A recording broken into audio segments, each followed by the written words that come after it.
আসসালামু আলাইকুম সুপ্রিয় দর্শক মণ্ডলী, এগ্রিকালচার রিসার্চের পক্ষ থেকে আপনাদেরকে আবারও স্বাগতম। আজকে আমরা যে কীটনাশকটি নিয়ে আলোচনা করব সেটি হচ্ছে ফ্লোরা।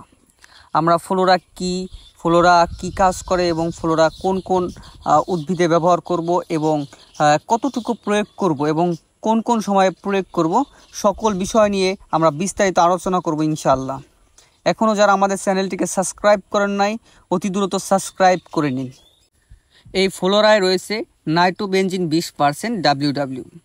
এই ফ্লোরা একটি ভিটামিন জাতীয় একটি ঔষধ, যা উদ্ভিদের দ্রুত বৃদ্ধিতে সহায়তা করে, যা উদ্ভিদের কাণ্ড মূল শক্ত করতে সহায়তা করে এবং ফলন বৃদ্ধিতে সহায়তা করে। এই ফ্লোরা ব্যবহারে ধান ও শাকসবজি এবং অধিক ফলন নিশ্চিত করে। ফুল ঝরে পড়া, ফল দ্রুত বৃদ্ধি হওয়া ইত্যাদি আরও নানান ধরনের উদ্ভিদটা বৃদ্ধিতে সহায়তা করে। ফ্লোরা স্প্রের মাধ্যমে ছিটিয়ে দিতে হবে এবং অধিক পরিমাণে ব্যবহার করা যাবে না। এর একটি মাত্রা রয়েছে, এই মাত্রা অনুযায়ী ব্যবহার করতে হবে এবং আপনার ক্ষেতের কন্ডিশন অনুযায়ী ব্যবহার করতে হবে। আপনার ক্ষেতের আপনার উদ্ভিদের কি পরিমাণ দুর্বলতা রয়েছে এবং কি পরিমাণ গ্রোথ রয়েছে, সেই গ্রোথ অনুসারে এই ফ্লোরা ব্যবহার করবেন।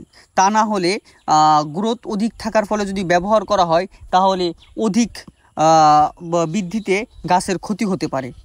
অতএব এর একটি মাত্রা রয়েছে, আপনার মাত্রা অনুযায়ী ব্যবহার করবেন। আপনারা যেখান থেকে ঔষধটি কিনবেন, অবশ্যই সে বায়ার কিংবা সেই দোকানির কাছ থেকে পরামর্শ নিয়ে এই ঔষধ ব্যবহার করবেন।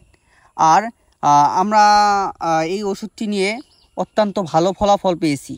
আমরা এটিতে কলা এবং ধানে ব্যবহার করে অত্যন্ত ভালো ফলাফল পেয়েছি। যেহেতু আমরা ক্রান্তিক কৃষক, অবশ্যই আপনারা আপনাদের সাজেস্ট করতে পারি এই ফ্লোরাটি ব্যবহার করতে পারেন আপনারা। ধন্যবাদ। এখন আমাদের চ্যানেলটিকে যারা সাবস্ক্রাইব করেন না, অতি দ্রুত সাবস্ক্রাইব করে নিন।